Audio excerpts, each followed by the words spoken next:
Let's go to another 3:30 p.m. game on CBS between Penn State and Minnesota. And really, the storyline knows that there's no room for error for Penn State. So right now, the Nittany Lions are 9-1 in the season, and they have a top 5 ranking in the College Football Playoff Committee. We'll see that in obviously an hour or two, but they will be in the top 5 there.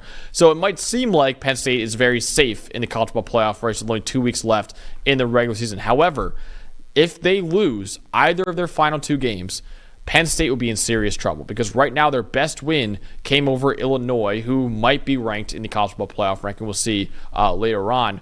But a loss to either Minnesota or Maryland could prove to be a fatal blow for Penn State's playoff hopes. And of those two, the Golden Gophers are far more likely to pull off the upset as it comes on the road in Minneapolis.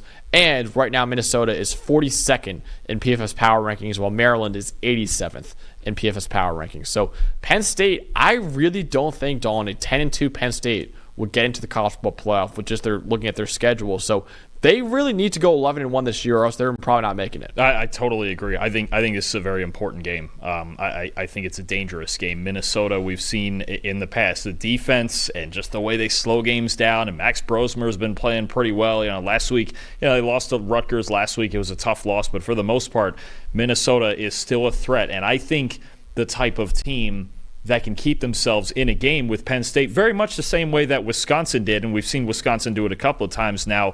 I think Minnesota's in that same brand where they can play defense, they can slow it down. I don't think either team is scoring 40, 45 points in this game. I think it's a dangerous game for Penn State on the road. They can't overlook this or they're going to have a problem. Definitely. So, Dawn, you actually have the Nittany Lions offense in this one. What should you be looking out for when they have the ball?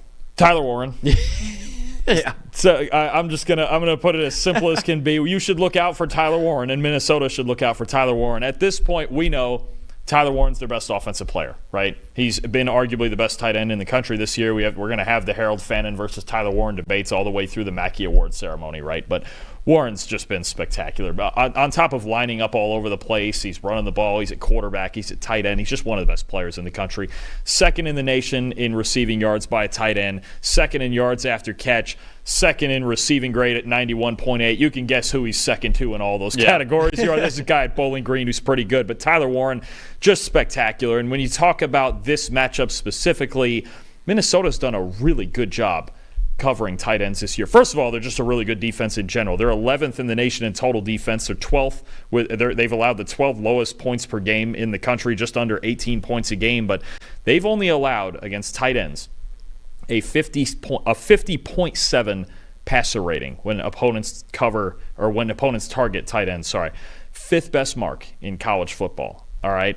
82.6 coverage grade against tight ends. Ninth best in the country. All right. And they've played some good teams with good tight ends. They played Luke Lachey in Iowa. They played Colston Loveland in Michigan, right? This is not a thing where, okay, they've played bad tight ends all year and now they have to play Tyler Warren. No, they've got good reps against good players, and the big thing is they limit yards after catch. They've only missed 1 tackle on a tight end all season. Wow. All right, and they've only given up 111 yards after the catch to them all season, and a lot of that you're talking about, okay, guys get underneath and they take off after the catch. I think this really comes down to, we talked about in the Ohio State game with Penn State, the 2 safeties controlling the game, right? Downs and Ransom. Okay, maybe Minnesota doesn't have Downs and Ransom, but they got a pretty good crew over there. You're talking about guys like Coy Parrish and Kerry Brown in the middle of the field. I have to wonder how much of Ohio State's game plan Minnesota is going to work into this and just not let Penn State get up the seams. But it starts with Tyler Warren. And even if Tyler Warren gets the football, you're talking about the king of yards after catch right now among tight ends other than Harold Fannin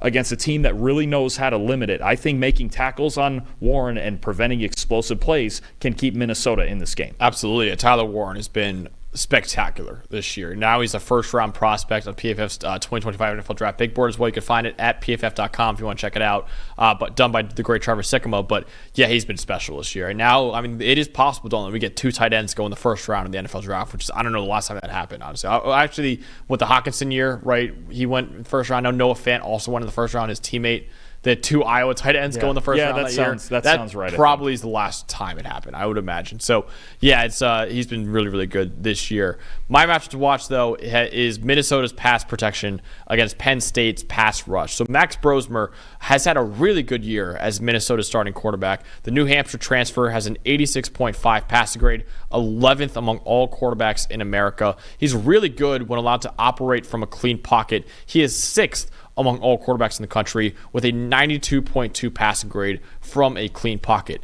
Dalton, he is 93rd when he's under pressure with a 40.9 passing grade this year. And the Golden Gophers have been just average in pass blocking this year. They've allowed a pressure on about 23% of dropbacks. That's the 70th in college football right now. A lot of alarm bells should be ringing right now because you go against Penn State, currently 3rd in the nation with a 51.3 pass rush win rate, 8th in the country with an 84.8 pass rushing grade. Obviously, a really good run defending team as well. That's a big problem against Abdul Carter, who all of a sudden looks like the number 1 edge defender in the 2025 NFL draft. A bunch of other stars on a defensive line that you've got to account for as well. It's a big problem. And don't we talked about this before, the Penn State game, and a guy like Luke Altmaier in the Illinois game, where Luke Altmaier is having a really good year, but he's also really good when he's kept clean and really bad when he's under pressure.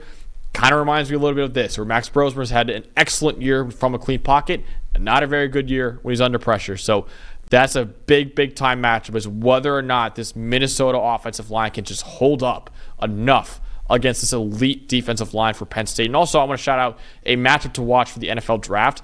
Ariante Ursary against Abdur Carter, man, that's probably the best matchup for NFL draft of the entire weekend, honestly, because both Ursary and Carter are top 20 prospects on our updated big board right now. So both of them could be first-round picks in the NFL draft. Carter looking like maybe a top 10 pick in the NFL draft right now as well. We actually have an interview with Ariante Ursary. He's an awesome, awesome guy. Check out that interview. That'll be a really fun match to watch, but this is a critical, critical matchup for this game.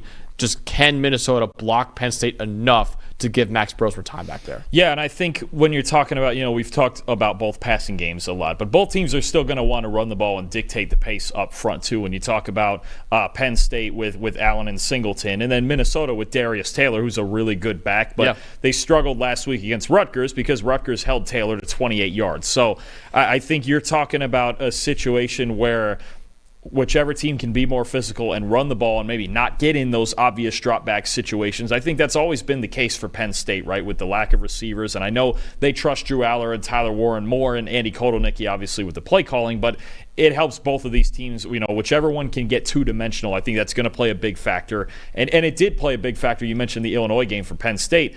They got the run game rolling in the second half, and that's really what made a big difference in them pulling away. So I think whichever team is two-dimensional, can get two-dimensional, is going to come out victorious in this game. So, Dawn, ultimately, in a game that's really a must-win for Penn State to make the college football playoff, will they win this game, or will Minnesota spoil their season? I think Minnesota's going to make them earn it.